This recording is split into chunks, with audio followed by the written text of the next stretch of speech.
One should never be scared of committing mistakes while trying something new. But our time is limited, therefore, one is advised to learn from the mistakes one has committed and travel through the path of success. Hello, I am Dr. Rupkatha Ghosh. My dear students, seekers of knowledge and young aspirants, it is my pleasure to welcome you all in this open online course offered by IGNOU and telecasted through the platform of SWAM. Today, we are going to discuss about editing. Editing is an essential part of creative writing. Nowadays, the demand of creative writing is gradually increasing. Therefore, we should discuss about editing, that is a part and parcel of creative writing. The objective of this course is to grasp the requirements of editing. An editor has to scrutinize and select good and useful writing material in order to its presentation. One will come to know the difference between a copy editor and a general editor. As a copy editor, one must have a thorough grasp of spelling, punctuation, grammar, and usage, etc. One should have a thorough knowledge of the various aspects of book publishing. One must have a passion for literature and a spirit of inquiry. As a general editor, one will have to scout for new writers and manuscripts. One will learn the values of discretion in editing no needless corrections. One will learn to respect the job of an editor. The hard work, patience, courtesy shall be rewarded. Comparative speaking, in the intellectual history of man, and editing is rather a recent activity. If man developed the art of writing some 6 millennia ago, he has been at the job of editing only in at least 2 centuries or so. In fact, the need for it arose with the increased reading, particularly of the creative and non-creative texts. As more and more people started discovering the joy of reading, faster reproduction methods of reading material came to be devised. Along with the readers, the number of writers also multiplied. The area of writing became diverse. With these developments came the need for scrutiny and selection of the right material and its orderly presentation, which in essence constitutes editing. Editing and its meaning. The word editing is derived from the Latin editus, past participle of the verb edere. It means to put forth, to give out, or to publish. The editor selects from the tons of material that comes into his mill. Then he cleanses and sorts out the best and cooks it to satisfy the cravings of the gourmand or the connoisseur, thereby adding a flavor to it. The process of editing. This is the most important phenomena of editing. The first step is to go thoroughly through all the manuscript that is submitted for publication. After that, the selection of the articles that would be interesting and beneficial for the readers. Finally, the editor work is to give a right form and shape to present it to the reading public. Kinds of editing. Generally, editing are of 2 kinds. These are known by their standard terminology. One is copy editing and the other is general editing. However, there is no clear demarcation between the two. A person handling one kind might do some of the jobs associated with the other and vice versa. Copy editing. Copy editing is more of a mechanical job involving intelligence and experience. Anyone who joins an editorial office as an apprentice will have to start with this. Copy editing involves scrutinizing with a microscopic eye the copy of the manuscript of a work after it has been accepted for the publication and preparing it for the press. Scrutinizing. During this process, a copy editor marks the copy for the press. It involves instructing the printer through universally accepted and understood symbols what matter should go in which type and what style it should have in print. For instance, the title of a book or a word of a foreign origin is always italicized. This is indicated by underlining the matter words. Then there are the names of characters in a play which by convention are shown in a small capitals abbreviated. A quotation from some other work is shown within quotation mark or inverted commas. It may be set off by indentation from the main text and sometimes in addition as a house style given in a smaller typeface. These styles have been standardized since the earliest days of publishing and have become universally accepted. Such acceptance of an approved style to make easy the comprehension of written text for the reader. Training and acceptance is an important part of editing. There are almost 100 of such stylistic details which a copy editor should know how to mark a copy. There is no dearth of reference book on this subject, and every copy editor should have some of these ready at hand for consultation.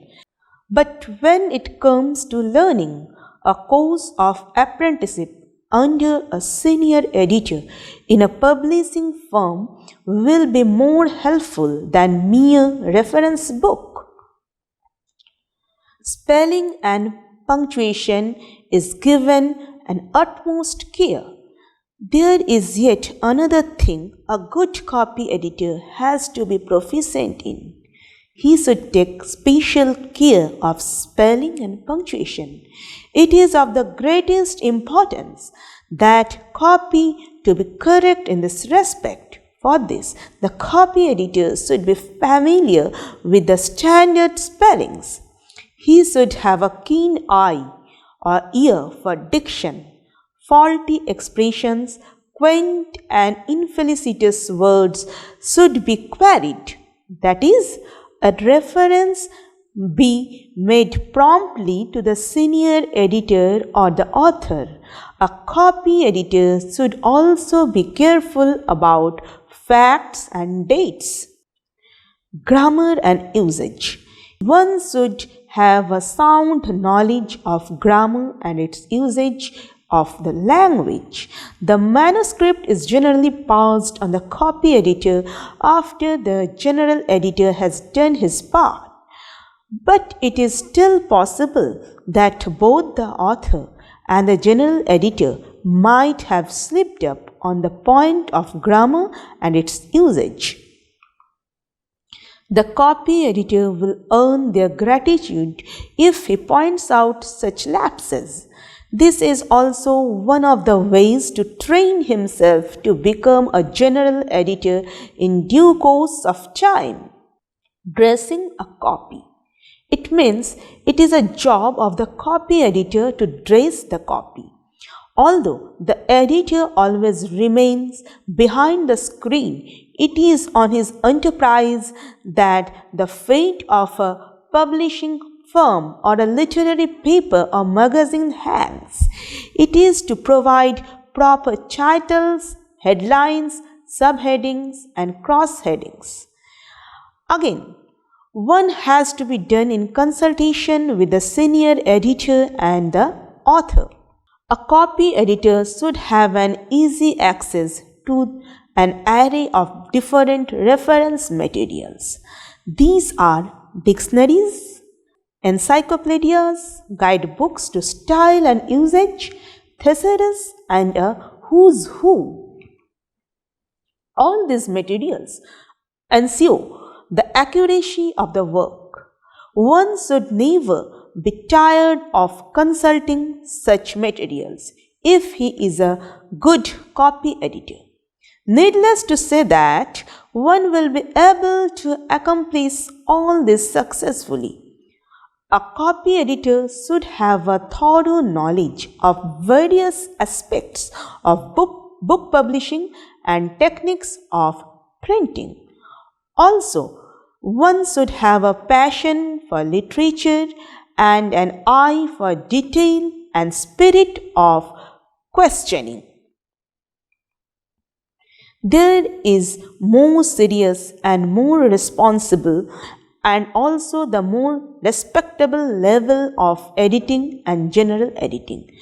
A person who does this job in a publishing house is called a publisher's editor.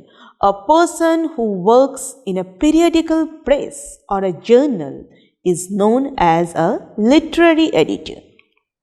Now we will discuss about publisher's editor. The publisher's editor is a Second World War phenomenon. With the proliferation and diversification of the publishing industry in the last 40 years, editing of book has become a matter of specialization. Every publisher now has his own editorial department with one or more editors. At a time when authors were few and publishers fewer still, an author generally went directly to the printer with his manuscript because the printer was often himself the publisher too. The author was supreme and what he wrote was printed as such. That is, if the manuscript on the whole was acceptable to the printer publisher. Moreover, though progressively became an economically viable and independent activity quite distinct from the printers. Even then, there were no editors and the printer publisher, and later the publisher himself read the manuscript, took decisions about its acceptability, fixed the style, and read the proofs and saw it through the press. But the situation, as explained above, has now changed. Similarly, with the periodical press, instead of a general pool of sub-editors, we now have separate editors for literary page, sports, and finance, etc. Now coming to the function of a general editor. A general editor with a publishing firm or a literary editor attached to a periodical has to perform diverse functions. He has to scout for the right authors and manuscripts. He may even think up and develop new ideas and get books or articles written on them.